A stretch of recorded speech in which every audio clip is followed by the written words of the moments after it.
Welcome to part 1 of your hands-on Salesforce training. We'll begin by identifying a handful of main reasons leveraging Salesforce is beneficial to you and the company. After logging in, we'll cover the components of your homepage and reinforce what you've learned with activity number 1, in which you'll access and edit your user profile. With that under our belts, we'll focus on accounts, the backbone of Salesforce. We'll look at the Accounts tab and see the type of information captured on an account record.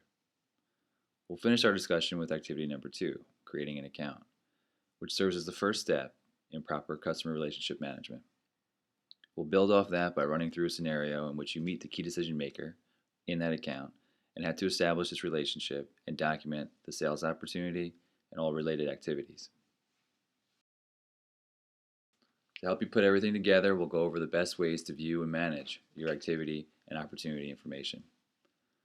Finally, we'll take a look at Chatter, a collaborative tool that allows users and customers to post comments, ask questions, share best practices, all in a secure, private environment. Any questions from the training should be sent to tmurphy@hightorque.com or posted on the Salesforce Training Chatter group. Here are a few of the main reasons to leverage Salesforce. First, you can manage your sales pipeline and all the sales cycle milestones. This means you can track all your open opportunities, define their next steps, attach the surveys, proposals, and other documents related to these opportunities. You can associate activities like tasks, meetings, emails, phone calls to your accounts and contacts. This will give you a much clearer picture of your relationships. You can collaborate with colleagues via Chatter. You can post comments, ask questions, share best practices, and attach documents. This is all in a secure, private Chatter group. You can access Salesforce anywhere, anytime. And if it's not in Salesforce, it doesn't exist. So we now have a single source of truth. Throughout this training and in using Salesforce, you'll be introduced to many different terms. Here are the main ones. An opportunity is a potential revenue generating event. A lead is someone who expresses interest in our products, but it's someone that we don't have a relationship with. An account is any company or organization, whether it be a prospect, customer, vendor, or partner. And a contact is someone who's within that account. Tasks and events could be emails, phone calls, proposals, any sort of desk work. And reports and dashboards are what help us make sense of all the information that we're tracking. Let's take a look at what you'll see after logging in.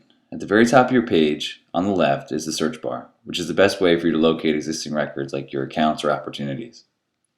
At the top right of your page, you'll see your name, a link to help and training information, and the App menu. By clicking your name, you can access your profile, access the setup page to set up personal options like email signature, or even download plugins like Salesforce for Outlook. This is also where you can log out. In the App menu, you'll see the various apps you have access to.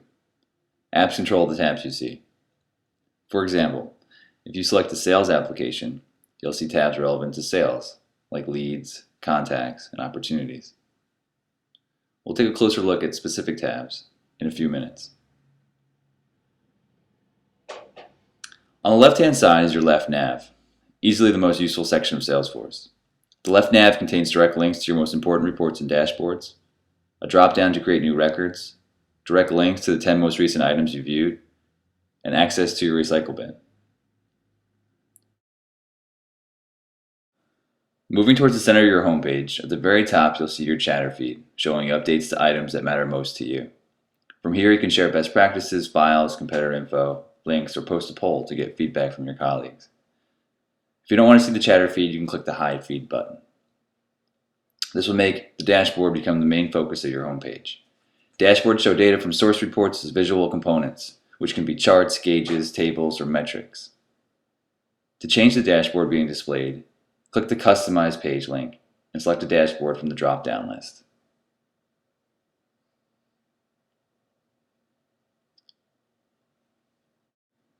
After clicking Save, your new dashboard will appear.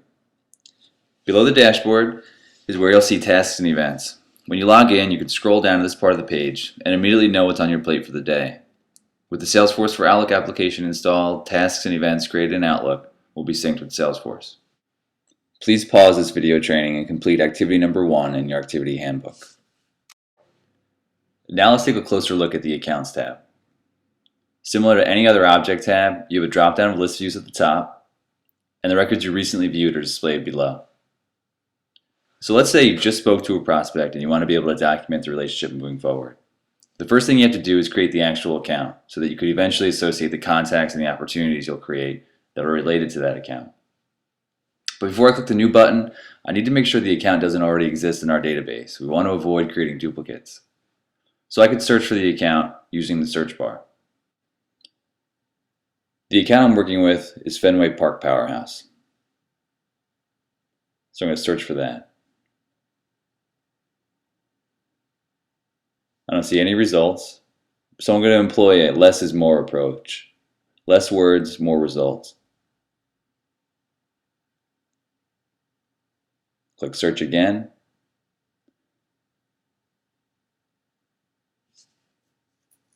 And I still don't have any results, so I'm confident that the account doesn't exist in our database and can move forward by clicking the new button to create the new account. The record type that I want to select is standard account. I'm not creating a vendor account. I'll start creating my new account by providing the account name. And if this account fell under a larger account, I could establish a parent-child hierarchy by putting in a parent account name in the parent account field. In this case, though, I don't have that information. I'll eventually drop down to the additional information section and provide the website and description. The more information I can provide on this record, the more valuable it becomes. After filling in the billing address information in the address info section, I can click the copy billing address to shipping address link and populate those fields. When I'm done creating the account, I'm going to click save. Now that we've created our account, we're back on the account detail page. And from here we can see everything that's related to our account. And we can see them through what we call related list hover links.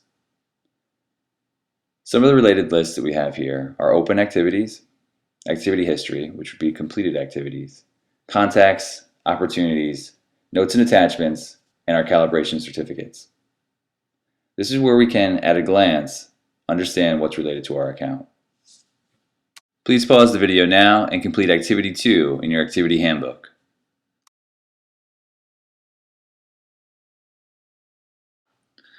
With our account created, it's time to begin associating records to our account, starting with a contact. We don't have to bounce over to the Contacts tab. We know it's there, and we know it looks exactly like the Accounts tab, only with contact records. So from the account, I'll hover over the Contacts Related List hover link and click New to begin creating my account. The type of contact I want to create is a contact. The name of the person I'm working with at Fenway Park Powerhouse is Mark Benioff. So I'm going to start by entering his name and his title, which is President. I'm going to bounce down, provide his email, and any other information I can provide. Again, the more fields I fill out, the more valuable this record becomes.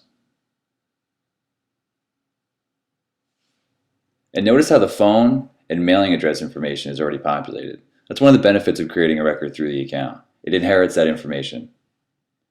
Similar to what we did with the account, we can copy the mailing address information over to the other address by clicking the Copy Mailing Address to Other Address link. Next, I'm going to select my lead source, which was Trade Show, and specify this was through PowerGen. When I'm done, I'll click Save. Please pause this video now and complete activity number 3 in your Activity Handbook.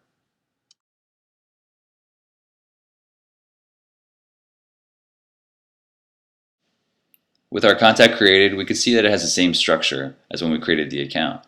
We have our related list hover links at the top, and we have our details right below them. By hovering over the open activities, activity history, opportunities, cases RMAs, and so on, we can see what information exists within those related lists. The number in parentheses indicates how many records of that type exist, and we can see that everyone has zeros. So we're going to change that. The next thing that we want to associate to this contact is an opportunity. Because when we were working with Mark, he mentioned that he was interested in purchasing 2 J guns. So the first thing we need to do is hover over the opportunities related list and click New. After clicking New, we have to select the record type. And these are sales team specific. I'm part of the high torque sales team, so I'm going to select the Jet-eyed high torque optimization opportunity and click continue. I could begin entering in my opportunity starting with the opportunity name, and we follow a specific naming convention, which can be seen if you hover over the help text icon. The naming convention begins with a two-letter state abbreviation, and in this case it's going to be MA for Massachusetts. It's followed by the account name, Fenway Park Powerhouse, then the application or the application solution, and this is going to be 2 J-guns, and then the time period in which I expect this opportunity to close. And I'm expecting this to close at the end of 2012, so I'm going to put Q4 2012. The next field is specific to the Jet-eyed sales team, and since I'm a high torque rep, I'm going to skip over it. Dropping down to the additional information section, I'm going to select my close date, which is going to be December 31st, 2012. The stage, since I'm pretty much in the beginning of this opportunity, I'm going to put conducted customer research.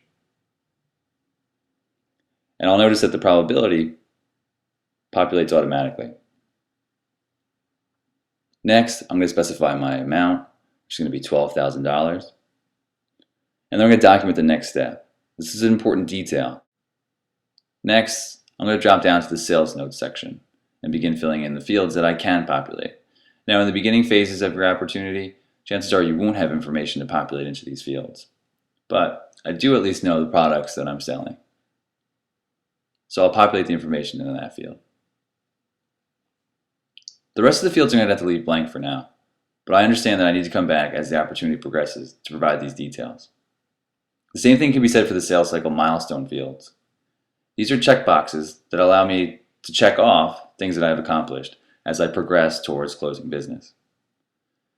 If I check a box on the left-hand side, like presentation completed, I need to make sure I document the date of completion, which can be done in the date field on the right-hand side. If you try to save a record with a checkbox checked and a date field left empty, you won't be able to save the record. So I don't have any installation details to provide, so I'm going to drop down to the marketing information section. The first field, lead source, is already populated with trade show because we're creating this opportunity through Mark, who we met through the trade show. The last field to populate is a primary campaign source. So this field is associated with a campaigns object, which is something we'll get into down the road. But by selecting a value using the lookup icon on the right-hand side of the field, I can associate this opportunity to a campaign that we've run. So I'm going to search the database for anything related to PowerGen and click on PowerGen 2011 Literature Request, a campaign run by marketing. What this will do is take the $12,000 opportunity and add it to that campaign's ROI data. Please pause this video training and complete activity number 4 in your activity handbook. When we created the opportunity, we specified that our next step was to provide a presentation. So we need to document this, just like we need to document anything that we do with our accounts and our contacts. So to do so, go to the Open Activities Related List hover link and click New Event. The record type will be Sales Meeting. This record type contains fields relevant to a sales meeting. And click Continue. Very similar to an event in Outlook, we're going to provide a subject, specify our location, choose our start and our end date, and time as well. This is one thing that separates an event from a task. Events have start and end dates. The good thing about events too is that you don't have to go back and update the status. Once the time approaches and passes, this event will be completed automatically.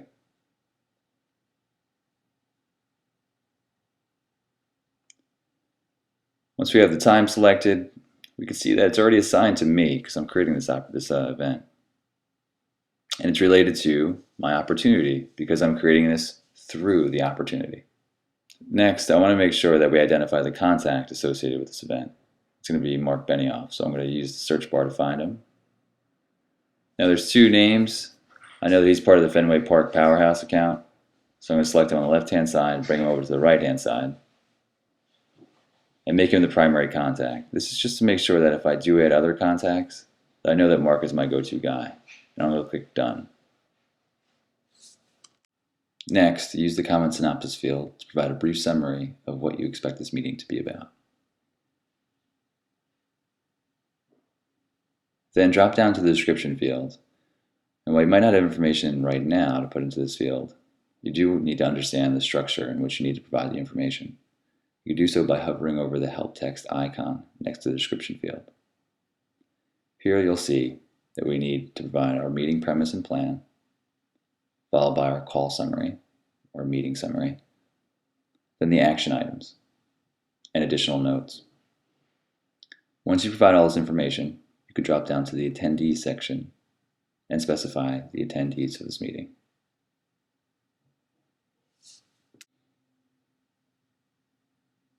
Finally, towards the bottom of the page, we could select whether or not this is a recurring meeting, which it is not, and have a reminder set for us. I'm going to put mine 2 days in advance since I'll be traveling. When I'm done, I'll click Save to save my sales meeting event. Since we created the event through the opportunity, the first thing I notice is in the related list hover link for open activities, I now see a 1 in parentheses. If I were to hover over the open activities related list, I would see the details and see that the sales meeting is in there. Please pause this video training and complete activity number 5 in your activity handbook. Now let's see how this all comes together in reports and dashboards. You can see reports from the Reports tab, dashboards from the Dashboards tab, and both reports and dashboards from the home page. One of the most important reports will be your monthly activity report, so I'm going to click that from the home page. And here I can see the completed activities from this month, and these are my completed activities. Of course, the month just began, so there aren't too many activities completed. Going back to the Home tab, a great way to see your sales information is through My Sales Dashboard. By clicking on it, you'll see the dashboard displaying information related only to you. On the top left, you'll see the activities to be completed this week, the ones you've completed this week. Below that, you have your current quarter pipeline, your fiscal year pipeline, and then your current quarter and fiscal year 1 business. Towards the center of your page is where you'll see more details about your current quarter pipeline. The top component shows your top 5 opportunities, and below that, you'll see your pipeline by win probability. Over on the right-hand side, you have your fiscal year pipeline information, your top 5 opportunities for the fiscal year, and then your pipeline by win probability for the fiscal year. Another important dashboard will be the Executive Management Sales Dashboard. This is where they'll be able to see your pipeline and performance. On the left-hand side, you have your login wall of fame.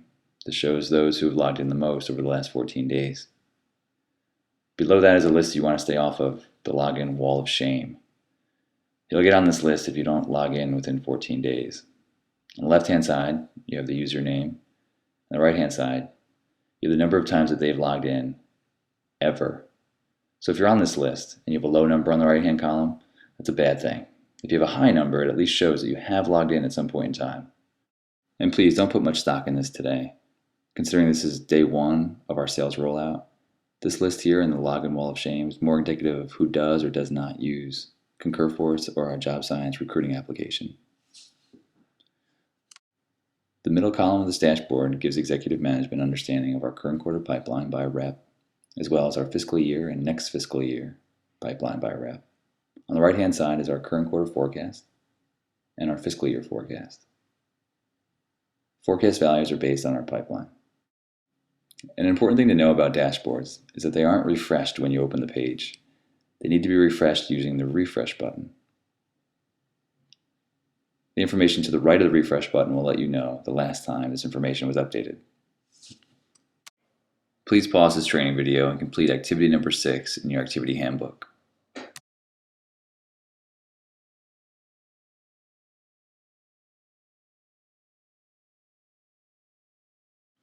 The last thing we'll talk about today is Chatter, which is a collaborative tool allowing users, like our colleagues, or customers to post comments, ask questions, share best practices, and attach documents. And this is all in a secure, private environment. To access Chatter, go to the Chatter tab. From there, you'll see a text box where you can make your post. I'm going to post that I'm creating a training video for part 1 of our Salesforce training. When I'm done, I get to decide if I want to share it with everyone or with a specific group. The reason it said my followers there is that if I make a post, it'll go directly into the feed of my followers. But it also means that everybody could see it. It's just that those who aren't following me would have to go to my chatter record. For everyone else who is following me, it would be pushed directly to them. But here I'm going to decide to share it with our Salesforce training group. That means that anybody that's part of the group will go directly into their feed. And at night, they'll receive a chatter digest containing the feed that I just posted. You could also post files, share links, or even post a poll to get your colleagues' feedback. Your last activity for the day is to make a chatter post and post that you've completed part 1 of the hands-on Salesforce training. Thank you for your time. Any questions could be sent to tmurphy@hightorque.com.